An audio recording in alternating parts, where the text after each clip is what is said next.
요즘 뉴스 보시면 막 금리 인상한다 그런 얘기 많이 나오죠. 그래서 집값 떨어질 거다. 괜히 좀 무섭습니다.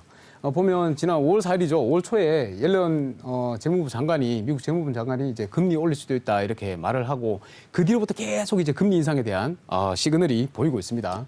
자, 하는 총재도 연내에 금리 인상이 유력하다라고 얘기를 하고 그에 따라서 뭐 기사들이 많이 나옵니다.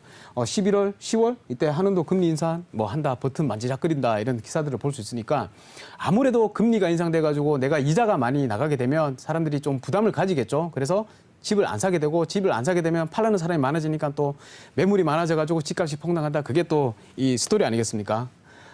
보면 또 너도 나도 연끌을 해가지고 가계부채가 되게 위험하다. 우리 가계부채가 너무 크다 보니까 이 또 가계부채가 큰데 금리까지 인상해버리면 난리 난다. 이거죠. 그런 레파토리죠.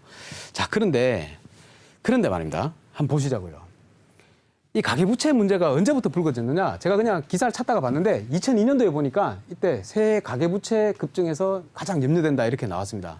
그래서 한 10년은 제끼고요. 2011년도부터 보면 가계부채 폭탄 내년의 고비, 2012년에 시한폭탄 앞으로 1년이 고비, 그리고 2013년에 또 보니까 가계부채 천조, 14년에 한근 가계부채 잠재 위험 높여, 뭐 계속 가계부채 빨간불, 이게 10년간 계속해서 지금까지 6일 전까지 채무자 4명 중 1명이 고위험군, 가계부채 일촉즉발. 20년 동안 가계부채 때문에 시한폭탄이라고 일촉즉발이라고 계속해서 기사가 나왔습니다. 20년 동안. 자, 그런데 여러분, 부채는요 원래 증가하는 겁니다. 자본주의 사회에서는. 자본주의 사회에서는 부채가 증가하지 않고 내려간 적이 한 번도 없습니다. 계속 증가하는 겁니다. 왜냐? 경제가 성장을 하고 돈이 그만큼 많이 풀리기 때문에 당연히 부채가 증가할 수밖에 없는 거죠. 이거는 자본주의 시스템을 조금이라도 이해하시는 분이라면 다 아실 내용입니다. 급격하게 가계부채가 너무 상승한다. 그러면 문제가 될 수도 있겠지만 꾸준히 상승하고 있는 추세다라고 생각을 하시면 되겠습니다. 너무 겁먹지 마시라. 자, 가계부채는 이 정도로 하고요. 그러면 금리 인상. 금리가 인상되면 집값이 폭락하느냐. 그냥 부동산 역사를 한번 보면 됩니다. 딱 역사를 보면 우리가 2005년부터 2007년까지, 2008년까지죠. 이 금리가 3.25%에서 5.25%까지 2%나 상승을 했습니다. 상승을 하는 동안 어떻게 됐습니까? 이게 주택가격지수인데요. 이 그래프로 보시면 이게 내려갔습니까? 쭉 올라갔죠. 금리가 오르는데 왜 집값이 오릅니까? 말대로라면 금리가 오르면 집값이 내려야죠. 떨어져야죠. 자, 그리고 금리가 내리는데 여기는 또 가격이 내려갔네요. 자, 왜 그렇습니까? 자, 이거를 전반적으로 잘 파악을 하셔야 됩니다. 금리가 오르더라도 제일 중요한 게 뭐냐면 금리가 얼마나 급격하게 상승이 되느냐. 금리가 오르더라도 경제가 성장을 하게 되면요.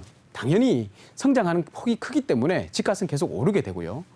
자, 그런데 대신에 문제가 되는 것은 우리가 뭐를 보면 되냐면 가계부채입니다. 부채에 의한 연체율이 얼마나 증가하느냐. 이게 중요합니다. 금리가 막 올라도 그 금리를 감당할 수 있는 수준이 되면 집값이 내려갈 이유가 없는 거예요. 그런데 금리가 오르는데 거기에 비해서 연체율도 막 증가를 한다. 내가 은행에다가 이자를 갚지 못해서 연체가 계속해서 증가가 된다. 그게 어느 정도 증가가 많이 되면 그때는 이제 문제가 될 수가 있는 거죠.